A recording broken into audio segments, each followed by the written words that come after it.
Anybody comes back. Oh, okay. Yeah, dumpster fire. Let's go. Yeah, right. Okay, well, And I'm here. Cold open. It's Frasier style.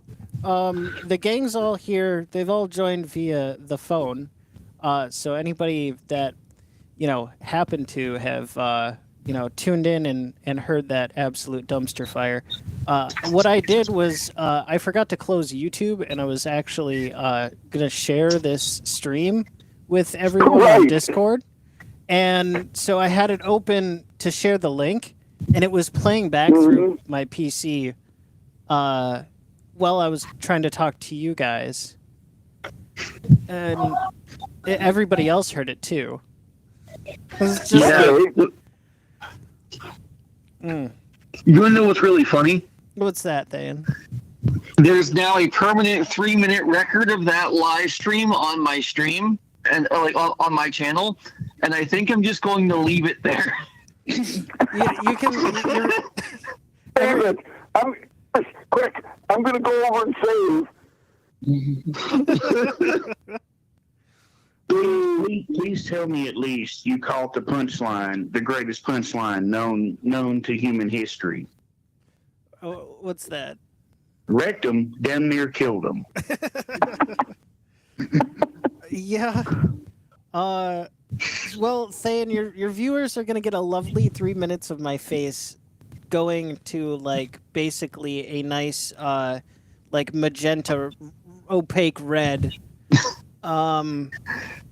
Yeah, that was a trip. I love it when things don't work out as planned. Are we streaming now? Yes, we're streaming now. Yeah, you guys are on. So yeah, I just put my speaker on and we're streaming. Yeah. So you guys are live now. So we'll see if anybody comes back and realizes that we had some technical difficulties. If it's any consolation, Bill, I'm watching on my TV with it muted, and I just gave you a thumbs up. Well, thanks, man. Thanks.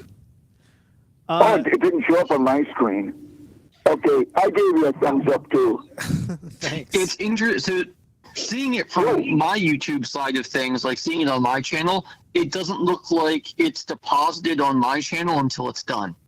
So my viewers aren't going to know until it's going, or until it's done. Oh, really? Right. Huh. Yeah, that's what it seems to be on my end here. I don't see any indicator on my back, which is really kind of stupid, right? Yeah.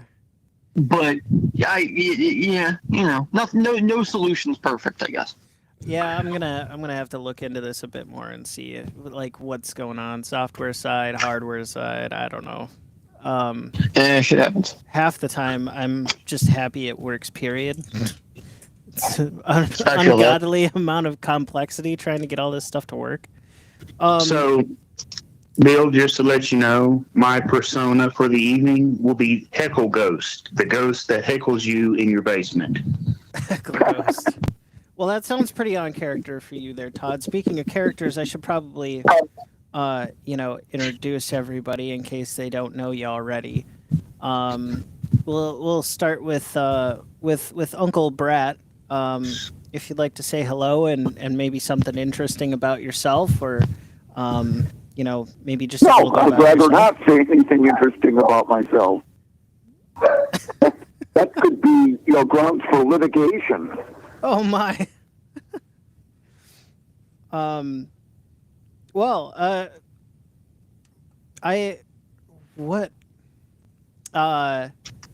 anywho, Uncle Brat's been a friend of mine for a little while. I think we've met through various places and chatted over quite a while. And games together. Games too, yeah, with James, I think on the channel too. He's been here before. But Uncle Brat's a real cool cat, and he knows a lot of stuff, and a lot of really cool things about historical items, and I guess just history in general. Super into pens. So I thought I'd bring. Don't get him started on pens. Did you just say he's super into the pens? No. Pens. Writing Do not get instruments. him started on pens, for the love of God. Writing instruments. Yes, let's discuss writing instruments. But anyways, I thought I'd bring Uncle Brett on because he's pretty knowledgeable in today's topic of discussion, which we'll get to in just a minute or two. We're going to be painting tonight, by the way, but we're also going to be discussing some historical elements and so on and so forth as we paint for just a little while I have these guys around. We'll go on with D&Disability here as well. D&Disability is not only a affiliate, but also a good friend of the channel and a great supporter as well. We kind of go back and forth and share ideas with each other and so on and so forth. So go ahead, Thayan, tell us about D&Disability. Sure. So we actually have both halves of the channel here. We have both parts of the dynamic duo, both Tunka and myself. We cover everything from disability to historical discourse. We really strike whatever topics suit our fancy, frankly, because it's, well, our channel and we'll do what we want. But that said, if it has to do with game studies, which isn't just D&D, it's game studies as a whole, or anything disability or history related, as I am a history professor as kind of my main career, that's why we're here and that's what we do. Nice. And Tunka Todd, a good friend of the channel, a longtime living legend. He's been around the block more than twice, I hear. But Tunka Todd, you want to introduce yourself? I'm Tunka Todd, and I offer zero academic background, and I offer nothing educational. I brought Tunka Todd in tonight to liven up our discussion a little bit. He's got quite a wit on him, and he's just a all-around great character. I'm interested to see how throwing his dynamic into the mix will entertain us for tonight. Why do you think he's the co-host? Right.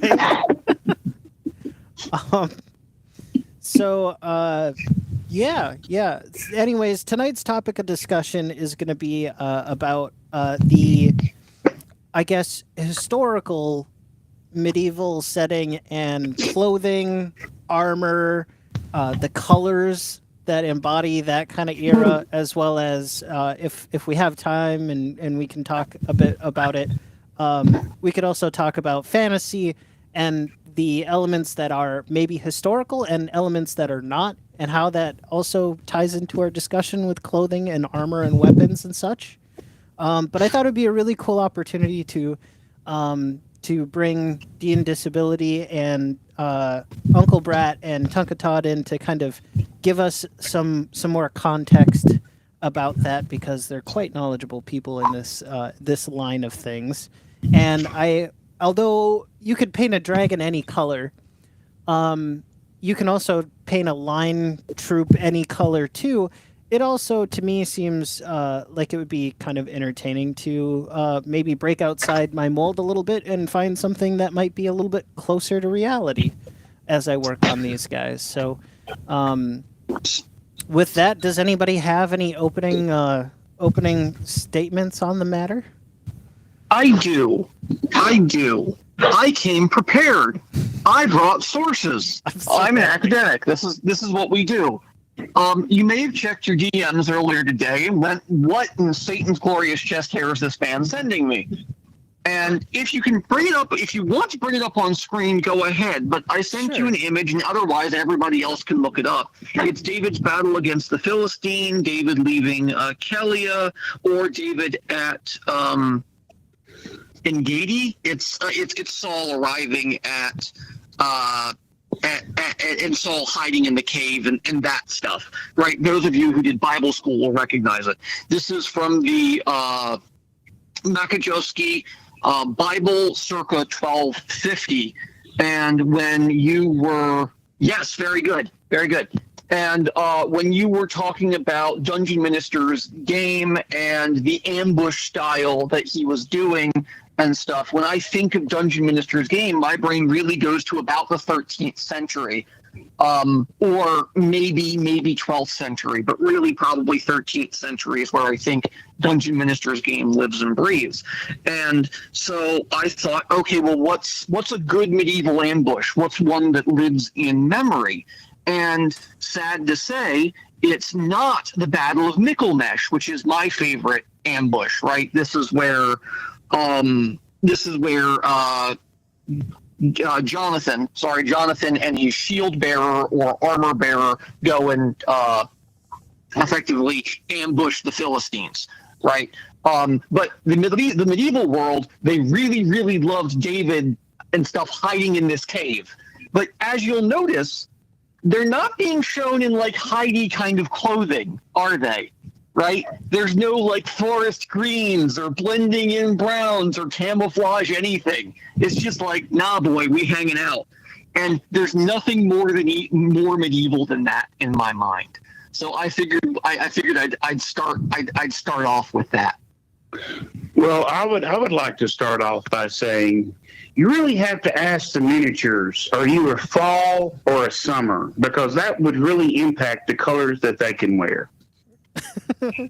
Right, for sure. Well, now, wait a second. This is not setting it up as a ladies' fashion show here. Hey, ladies' fashions work for men too. Tights were originally a men's garment. Have you ever seen me in a dress? These gams are awesome, Brad.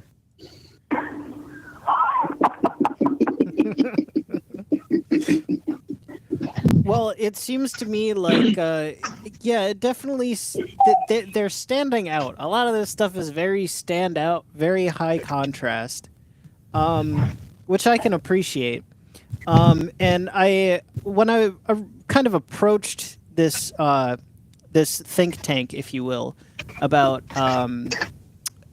this topic of medieval arms and armor and so on, one of the things I was kind of thinking about was that these were guerrilla. They're kind of fighting a guerrilla war, but then you guys started talking a bit about like, well, there wasn't really actually a lot of that happening then. And I'm curious if you could, maybe you could give us some insight into, why wasn't ambushes and tactics like that widely used? Like, yeah, recapitulate what we said the other evening? Yeah, of course. Yeah, give us just a little bit of that. Brad, you want to start us off? No, you can start us off.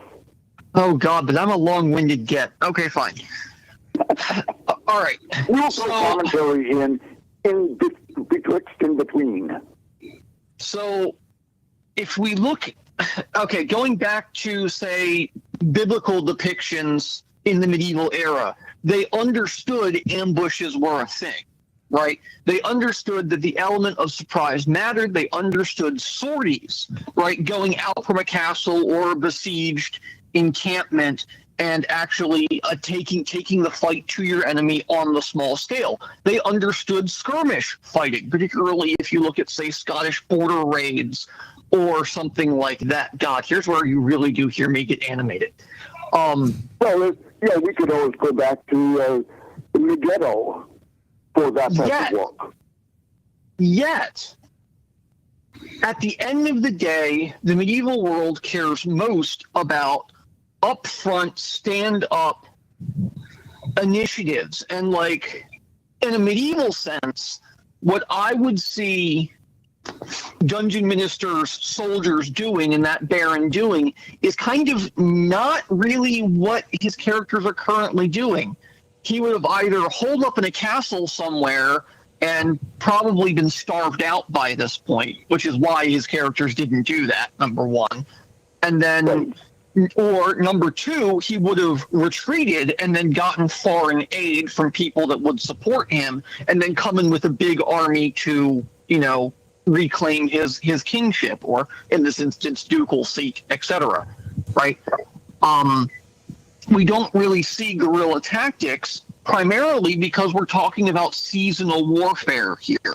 You're only fighting really for as long as the weather permits and as long as your soldiers aren't really needed to do something else. Your peasant levies must plant and reap crops. They have to be back before they have to do the planting. They can't leave before that's done, and they have to be back before the harvest. Right? Otherwise, there's not a god in heaven that's going to force them to fight. Right. And not to mention, do you know how hard it is to train a gorilla to fight? Right. Well, the man himself is in the chat, and he's making all these great remarks. That's a very excellent Macbeth reference there, Dungeon Minister. I like that. Yes. It's kind of funny because we have the guy that's making the show in here while we speculate on the show. Right. So what? I guess maybe to throw a little bit more into the mix. What kind of colors are seen in the medieval period? Just like on clothing, and then maybe on like the classes of people, like you peasant, lord, and I'm king. sorry, Bill, but I'm not hearing you very clearly at all. But I'm getting it. Of colors, and color schemes were surprisingly bright in the, we could say, from the 12th century on, but earlier on, of course, it was going to be somewhat more subdued. Okay. Unless, of course, Fan has anything to say against that. I have thoughts on that, Brad, and that's only because if we say look at, but yeah, Brad's right, Bill. You were very choppy there. I don't know why. Okay. So, like, if we look at, say, the 10th century, which is my main period of study, bright colors were there if you could afford them. The problem is, of course, affording them, right? So, yes, your average person would be wearing natural colors or muted tones, but they would still have muted greens, ochres, but Scandinavians specifically. It's interesting that if you believe Jackson Crawford, they didn't actually have a color for yellow. They didn't have a word for yellow. They had one for gold. And, well, actually, sorry, they didn't have one for not yellow. It was red. They didn't have one for red. They had one for gold. Okay. And they associated gold with red, not gold with yellow like we would today. And they really did like bright yellows and bright blues when they could get them, right? Also, once again, things like a bright red, if they can get them, also awesome. So it's one of those things that weren't going to get bright red unless you were getting oatmeal, coloring, and that was pretty much Mediterranean based. Well, and that's where people think that, so it also, this is why I don't like the term medieval period, because it depends on where you're looking, right? If you look at, say, the 10th century, 11th century, 12th century Rus, they're getting Mediterranean goods all through there, straight up to Scandinavia, right? Because they're coming up through the Byzantines, right? From the Mediterranean up through the Byzantines. It's only places like, say, England, where those bright colors become more subdued, right?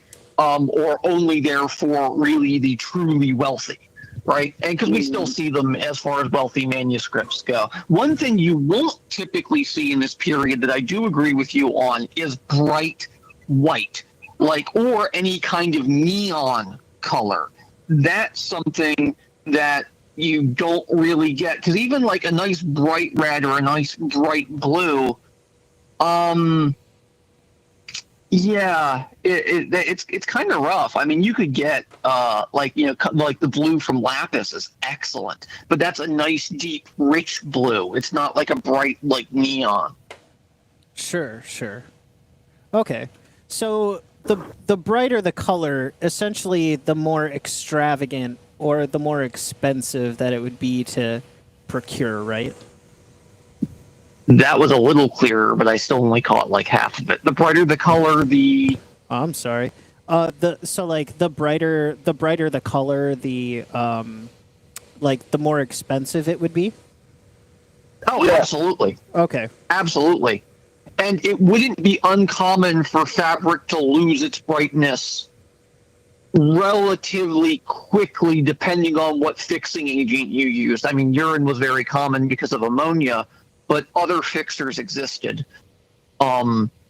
So like the Baron's Men, as an example, you might ask yourself, well, maybe they started with a nice, I don't know, mustard yellow or something. I don't know what color. Did you pick like an ochre or something last time when we were talking? It was a green. It was a green color. These ones that I'm painting are I'm trying to go with the yellow, but as I'm kind of listening to this, I decided to kind of start with like a golden brown this time. Good. Yeah, like that color on your glove, right? Yeah. Yeah, like they might have, their uniforms might have started there, but if those uniforms are 5-10 years old, they're going to fade. Sure. Yeah, so don't be afraid to wash it out a little, particularly if they've seen a lot of sun and a lot of hard use recently. Sure. Right. So I have a question about these bright colors. Highlighted by the sun. Yeah. So I have a question about these bright colors. Yep.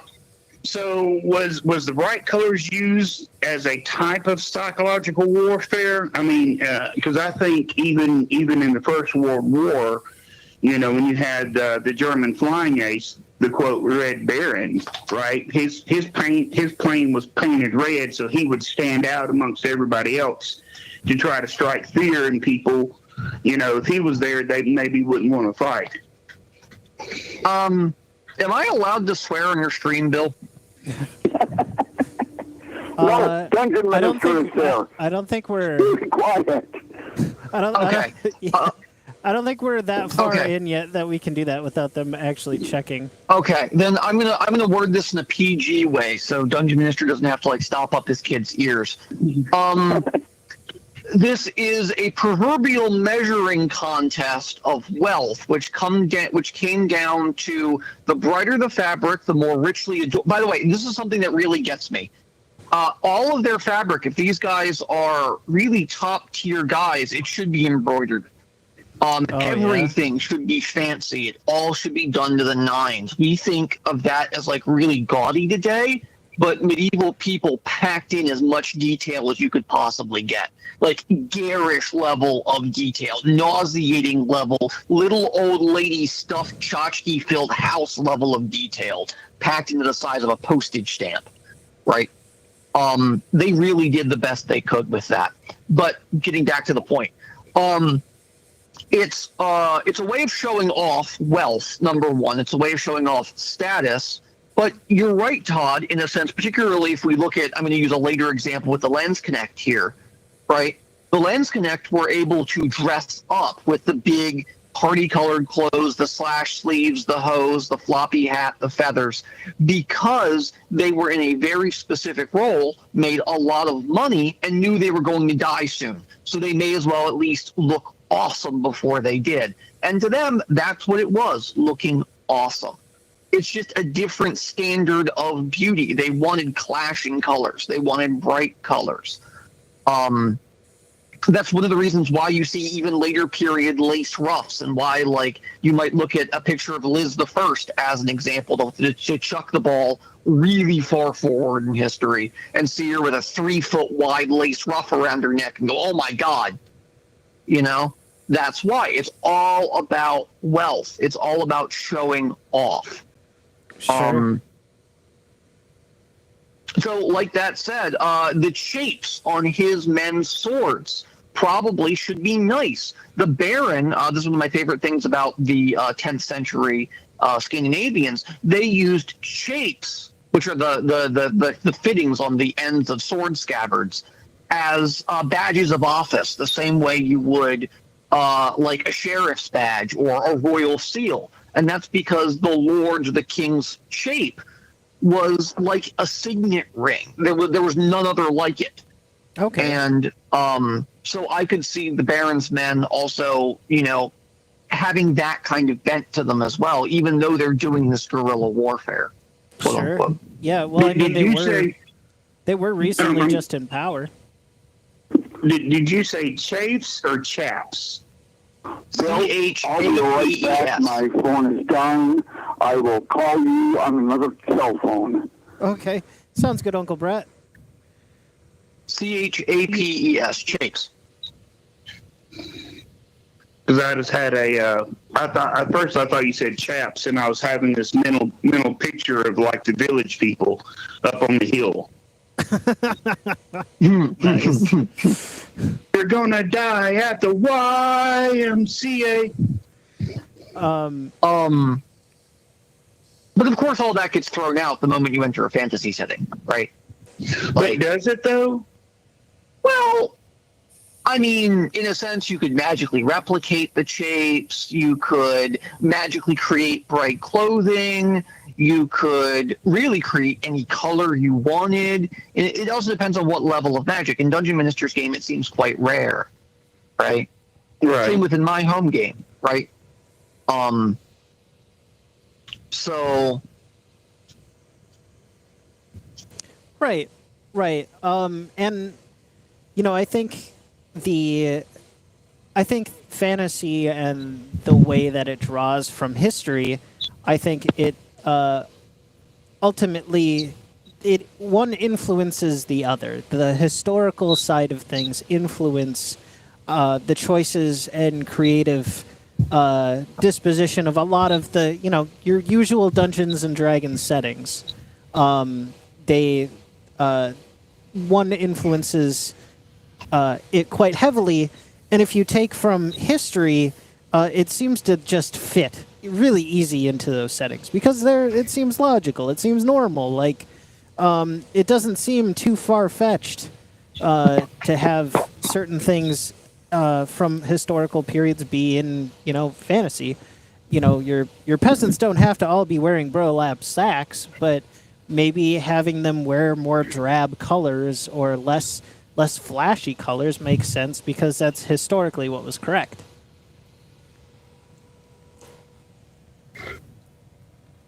Well, I noticed in chat, the Dungeon Minister said, by the way, this is more Scotland than England.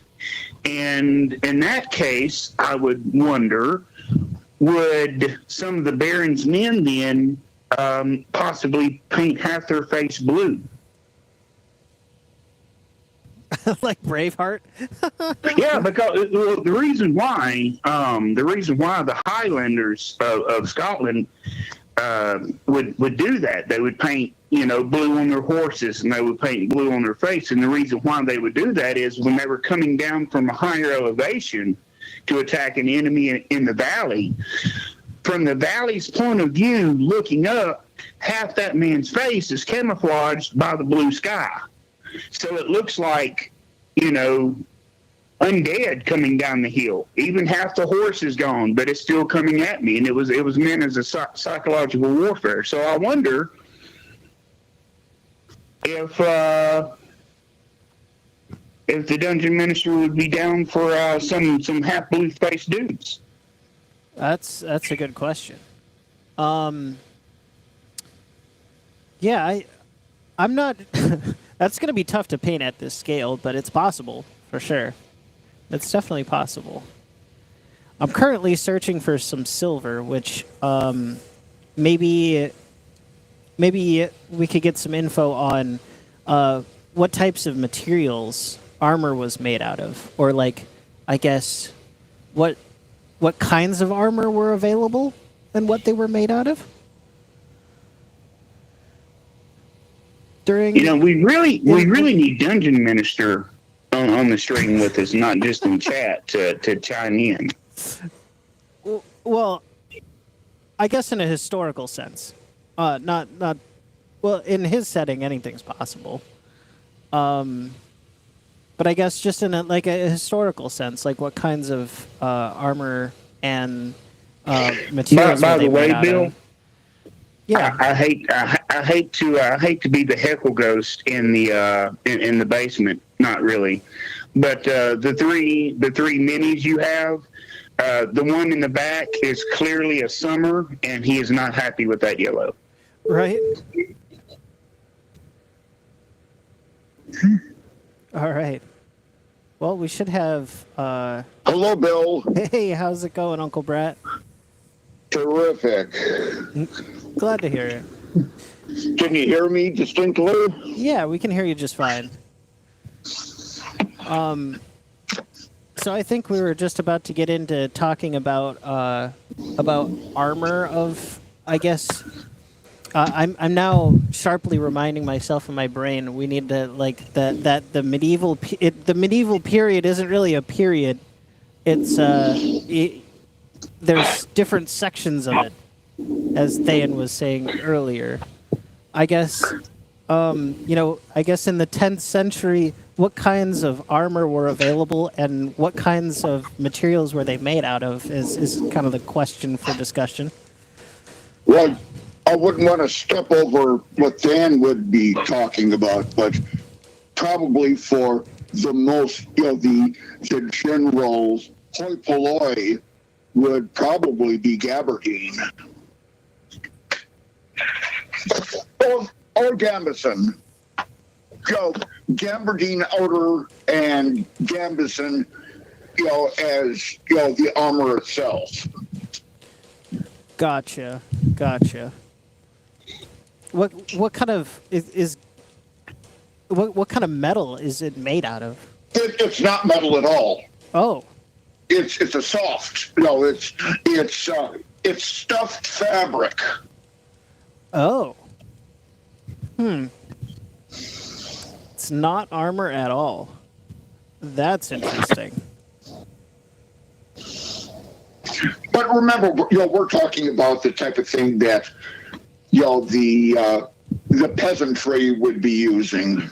Okay, so I guess more of your village militiamen then.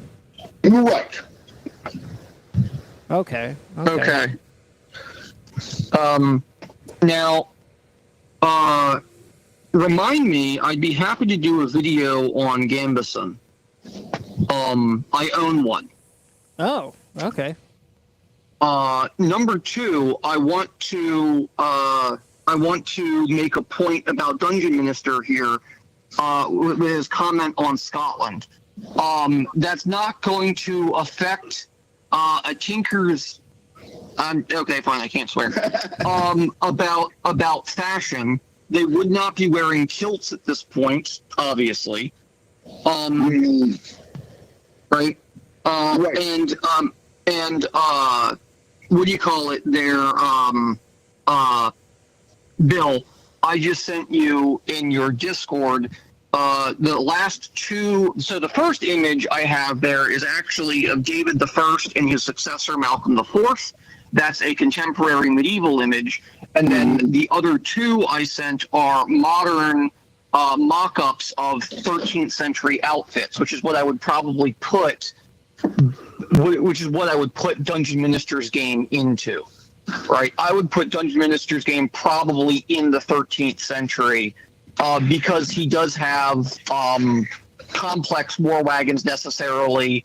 Not necessarily full men running around in plate, but I don't recall if any of his guys were running around with breastplates. or complex or other complex things. But it wouldn't surprise me. So yeah, those, right? So the main covering, yes, you're going to have gambeson, right? But you're going to have mail. Mail is still king as far as armor. And mail was king for armor for close to 2,000 years. It really, really stuck around and had staying power, and it's still actually used today to protect divers from sharks. So it's not the best protection, and these could be iron rings, or they would be, or they would effectively be, what's that surface steel called? The Romans used it, Brad. A power shield? No. Where it's just steel on the case hardened. Case hardened. Right. That was what I was looking for. They could be case hardened rings. They would not be homogenized steel like we have today. If you went and stamped the rings out of a giant sheet of steel today, like say you got your hands on some 1090 or something. Sure. It's just a standard heat treating that is only covering the surface of the metal. Correct. The Baron's men's, probably their mail's probably not well oiled, and you might go, oh, well, then it's rusty. Well, not really. Mail does this interesting thing. If you wear it, you have to wear it and you have to march with it, but it will rub the rust off the links because they naturally abrade each other. So mail only gets rusty and turns into a pile of rusted garbage if it's left to sit in a corner unattended for decades. We actually still find those in like Indian warehouses and stuff today. It's kind of cool.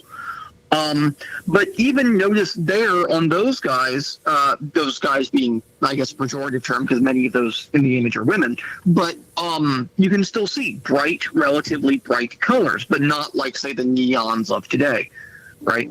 But yeah, Scottish fashion would mirror French fashion because they then mirrored the French. So if you're mirroring Scotland, then you're also mirroring the French. They're just wearing more clothes because it's cold and wet. Interesting. Now, another, I'm sorry. Another question I would ask Dungeon Minister is the Shadow Guard that's being painted on the show tonight. Was inspiration of the Shadow Guard gathered from Tolkien's Lord of the Rings with the Rangers?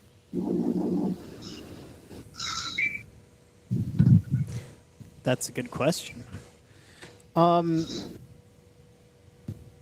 I like, just as you know, the artist that's painting this up, I've kind of struggled a bit with these Shadow Guard guys. Because the situation in the setting is the bad guys basically are outnumbering the good guys, and there's werewolves involved, there's goblins involved, there's an orc army massing on the eastern side of the mountain range getting ready to march on a country divided, right?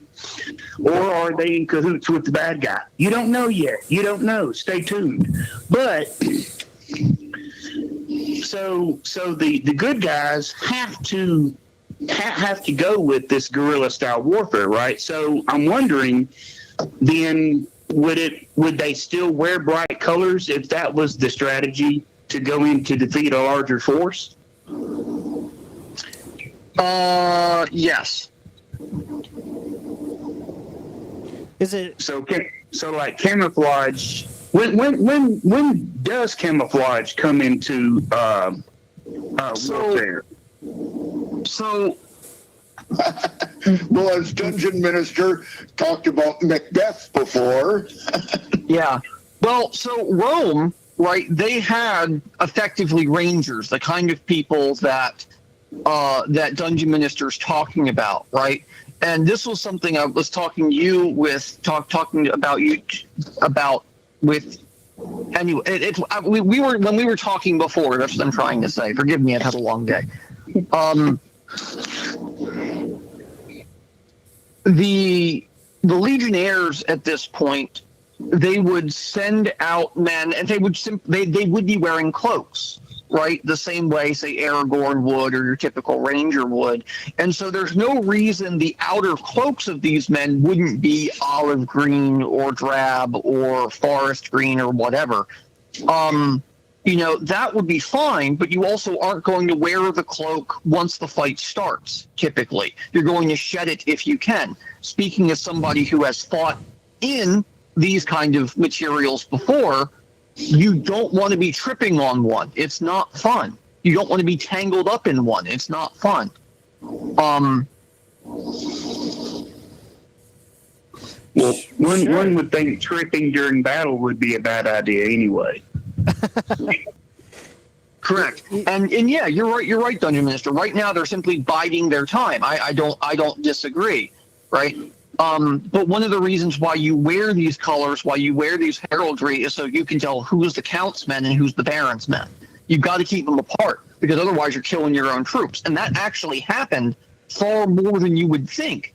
If we look at the most famous example in my mind is the Battle of Crécy, where the French run over their own Genoese crossbowmen because they're simply sick of the crossbowmen. They don't like them. They keep retreating. They think they're wimps, and so they just run them over.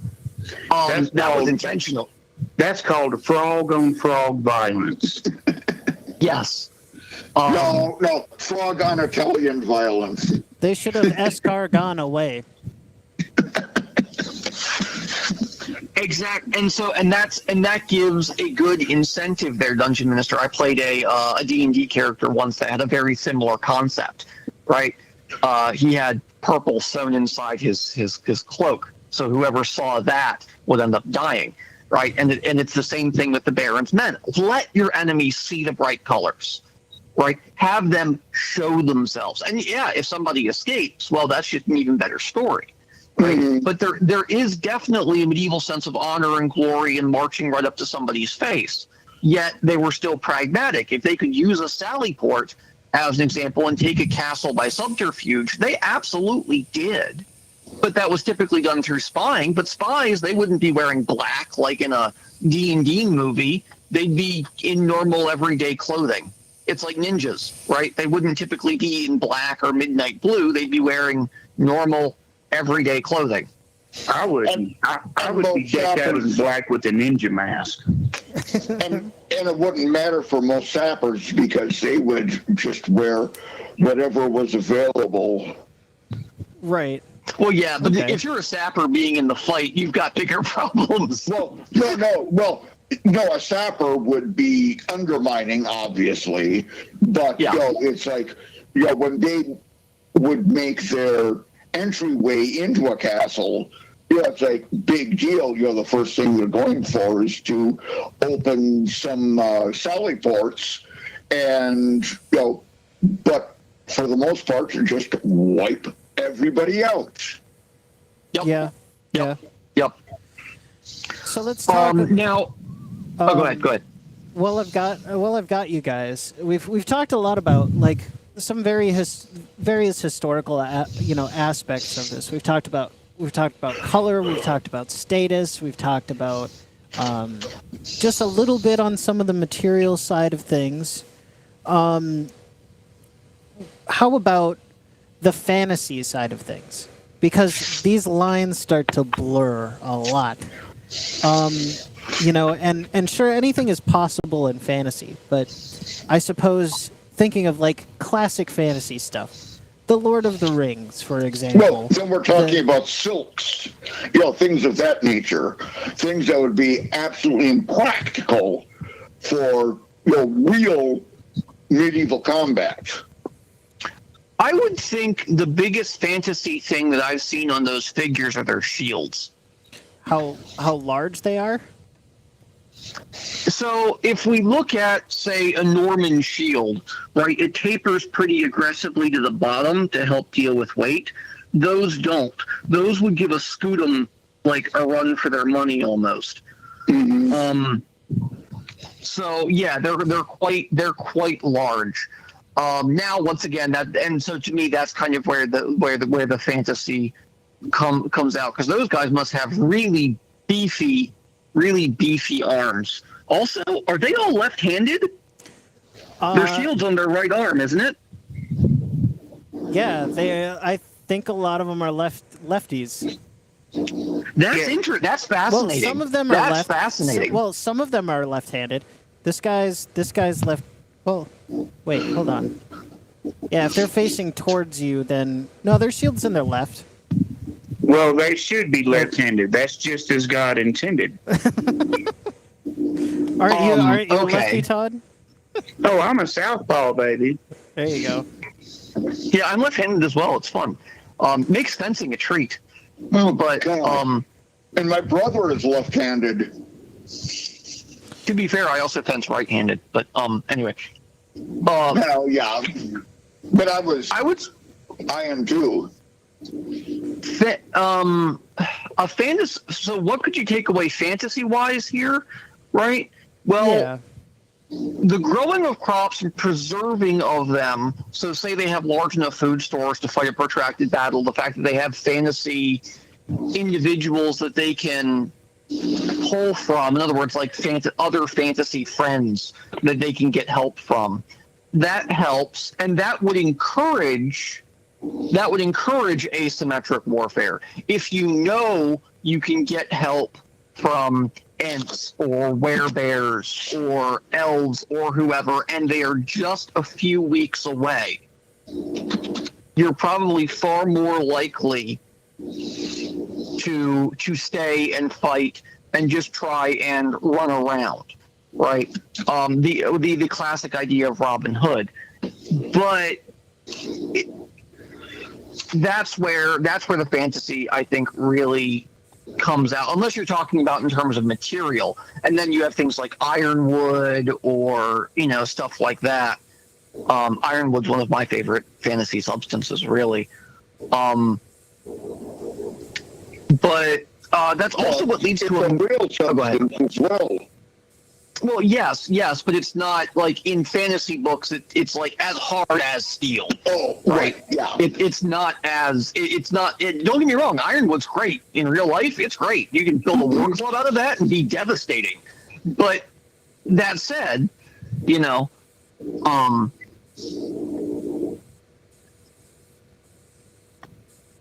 I've got my African walking staff of ironwood. Right. So I don't know, stuff like that. To me, is where it really could come out. Now, you could go full fantasy with it and give them bright whites, like make their stockings bright white. That would be something that a medieval person would have paid a lot for. Like modern white socks today would have been actually a surprisingly high commodity item, considering that all of these men should be in stockings, by the way, Bill. Right. They do have like shin guards, I guess greaves, maybe. I don't know what you would label that as. I couldn't hear that. It was really broken up. They have shin guards. They do have shin guards or like greaves. I don't know what they're exactly called. Oh, I mean below them. Below them. Oh yeah. If I could paint that small, I probably would. But I think this is kind of interesting, just from the conversation that we've had so far. The count here in question that I've created, he is very bright. He is all the brightest colors.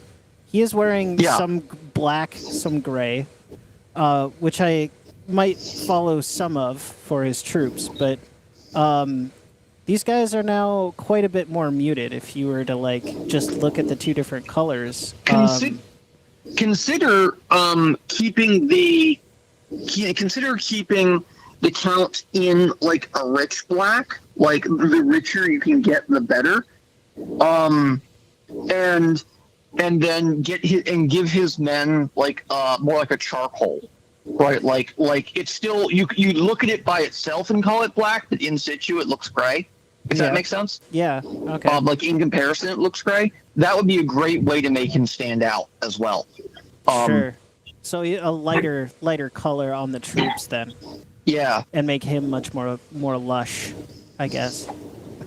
Well, and also you have to keep in mind, it's kind of like what the Dungeon Minister is saying in chat. These guys have been living on the lamb. the Baron has been deposed, right? He's on the run. Honeywood is his strong point, right? And they're trying to get to yet another stronger point further north. And he's raiding supply lines. It's nip and tuck from his point of view. Yep. Yeah, it's been interesting trying to figure out the paint scheme for people on the run, but are still like basically heavily armed. You know, it's been kind of interesting trying to mentally think through that, and it's but from what you guys have said just tonight, it's given me a lot of ideas, just based on some of the historical facts you've presented. Crossbow and bow use would be pretty big. Crossbows, the 13th century, they were just coming into vogue. In the sense that they had been used previously, but now they're getting heavier. Now you're getting into the whole let's pin a man to a tree with one of these kind of crossbows. So is that historically accurate, by the way, out of curiosity? Well, okay, so here's the thing. I mean, I could go on a long spiel about 450-pound draw weight crossbows, but I'm not going to. I'll give you the short of it. They have a very short power. They have a very short power stroke. So they're only accelerating the bolt for about 3 inches, 3 to 6 inches, 6 inches at most, right? And that's because medieval people didn't trust the bows not to shatter into a billion pieces if you pulled them back further than that, which is valid. So really, 400 pounds with a 5-inch power stroke is no different than an 80-pound bow and a 2-foot, 3-foot power stroke. Yeah, but try to get a girl to believe that. Right. Todd, for Good shame. Lord. You're not wrong. But also bolts tend to, actually, they are quite heavy for their size. And when they hit, they vibrate in the wound, which is kind of cool. And so it actually, there is cavitation. Not as bad as with a bullet, but there is cavitation more so than with an arrow. So that's kind of fun. Would they pin a man to a tree? Probably not. Would they go straight through you? Yes. Yes, they could. Yes. One of my favorite medieval surgical techniques is using crossbows to pull arrowheads out of wounds. To pull them out And like of you're course- reloading it? So you load the crossbow like you normally would. You attach a string to the arrowhead in the wound, or to the arrow if you can, and then you fire the crossbow. And by firing the crossbow, it basically just it's like ripping off a Band-Aid. It just rips it right out. What's going on, But nerd? Thanks for coming. But it's going to go the other way. You want it to go through as opposed to trying to pull it back out again, because that quarrel could very well be barbed. Depends on how far in. Yeah, absolutely. Well, what's interesting about the cavitation is that's why dentists have jobs now. Oh God! I was waiting for the fillings joke. I mean, that does seem like, a lot of people will tie a tooth to a door and shut it. Why not, a crossbow? On that note, I'll be right back. All right, sounds good, Uncle Ben. Bonus points if you can give any of the Baron's men bandages. Medieval people would soak bandages in honey, and usually a honey mixture, and honey is antiseptic. It's antibacterial, and they would pack wounds with it. Okay. So bonus points if you can fit any of those in, because if these guys have been fighting for a while, I bet you can bet your bottom dollar not one of them is uninjured. Right. Hey, Yeah. and nerds here. Hey, welcome. Yeah. So I think, I have a lot to go off of with when it comes to some of their some of the historical reference of them so far. Hey, Bill, a quick question for you. Is your microphone on? Yeah, it is. Is it not here? Is that a little better for you guys? Are you only catching every like third word too, Todd? Yes. Is it that? Okay. It's that bad, huh? Well, that's odd. He was fine before the stream, during the first stream, but the second one we've lost it. Really? Yeah. Okay. Well, I suppose we'll just call that good for now, and I'll have to bring you guys on again very soon for some more.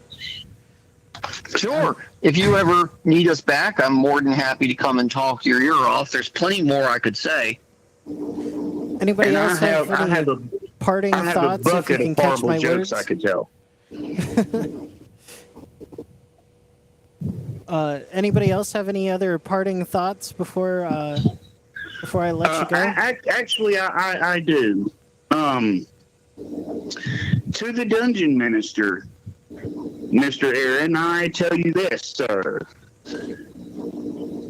Please take pictures of the action on the table for your next YouTube stream, because I want to see when it comes time for the shadow guard to be out in formation. I want to see how you play with your minis. I'm sure you'll have some shots. He did of the Horde of the Damned, the skeletons I sent him. I don't doubt he'll have some beauty shots for us, for sure. One thing I will say, kind of a parting thought here, because we talked about it the other day, and I want to make sure it's fed back through, so to speak. Remember to get the Count's arms, right? With the you said it's a blackbird in a yellow field, right? Yeah. But remember to try and work that onto their shields, as well as remember the party coloring. In that party, meaning partial, as in like one leg is one color and then the other leg is the opposite color. One arm is one color, right? They really liked that kind of contrast. Oh, okay. I think it looks really good personally, but Okay. I'm also a medievalist that translates German Bibles in his free time. So like, don't listen to me. Well, I will do my best. Anything from you, Uncle Brett? Any final thoughts from you? I think he stepped away. Oh, I think he did too. Yeah, I remember hearing that from him. Well, I look forward to having you guys back again soon. Maybe we can, bring the discussion a little further. I'm sorry about the audio problems, but hopefully I'll have them fixed by the time we all meet up again.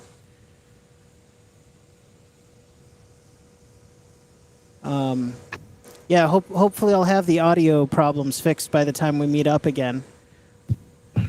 No worries. It looks like they can hear everything, so All right, cool. you're good.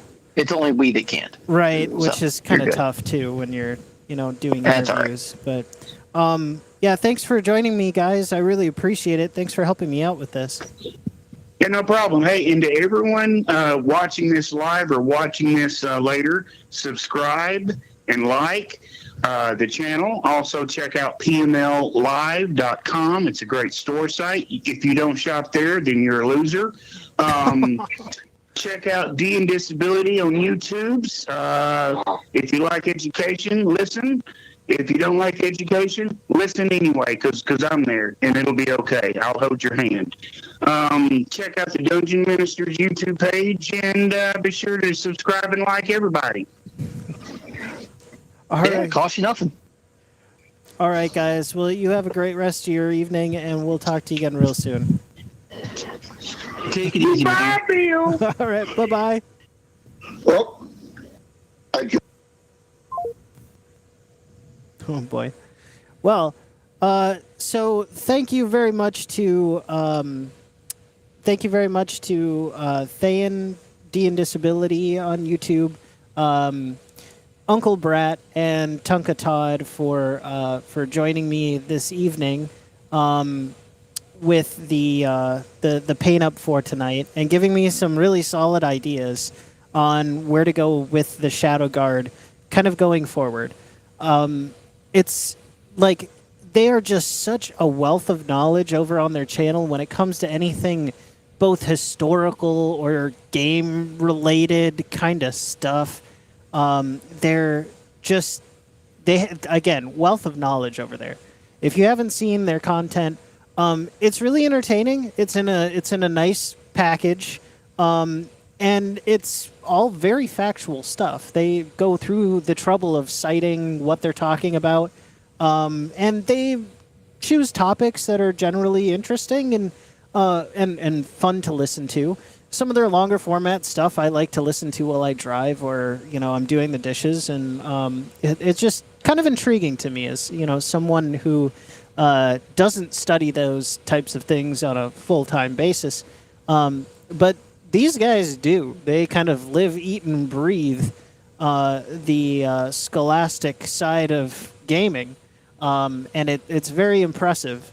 And I want to thank them again very much so for their time tonight and giving me an hour of their time to fill my brain with some interesting ideas, some things I haven't done before, and to, I guess, enlighten me more about some of the historical elements of gaming because. Yeah, sure. It's nice to come and sit down and cozy up to the tabletop and play in our fantasy settings and enjoy those types of settings. But it's also really cool when people work in these storylines or bring in small tidbits of history or like historical things that have happened. That you can kind of go, oh, whoa, wait, really?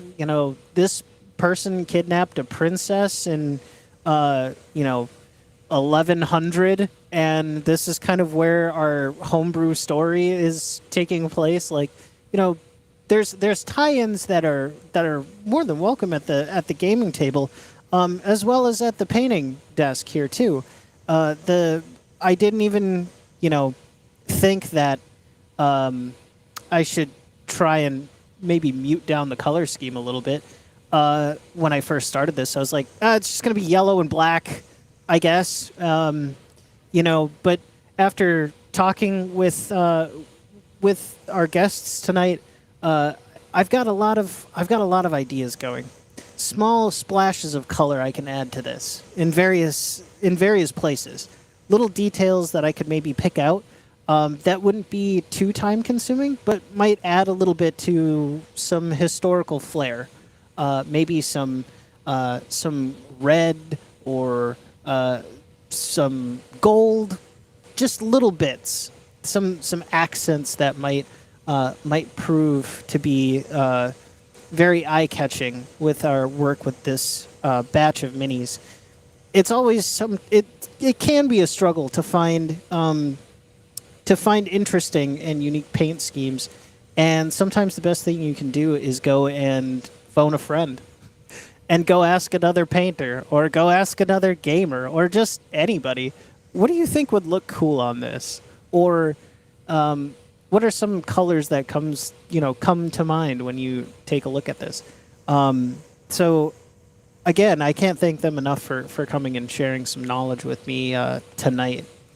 I'm going to go ahead and I'm going to go try some new colors on these guys over the next couple of days here.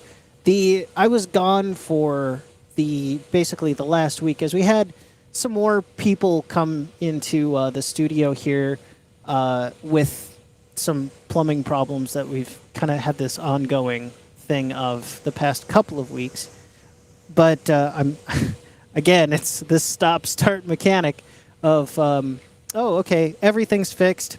No, it's not really fixed. We got to go and do more things. So thanks for bearing with me, but I'm hoping over the next couple of days to get some more streaming in, and we're gonna really hone in our paint scheme over those next couple of days, and then it's just a matter of batch painting these guys is really the matter at hand. So thanks again for joining me, everybody. A big thanks again to Uncle Brett, Tunka Todd, and D&Disability tonight. Thanks to the Dungeon Minister for fielding like about a barrage of questions from them. Always cool to see your replies on what's going on in your game. Thank you to Cal Vanoni as well, and a Nerd's Nerd for coming in and joining us. I was trying to keep up with the conversation in the chat. I did read the chat.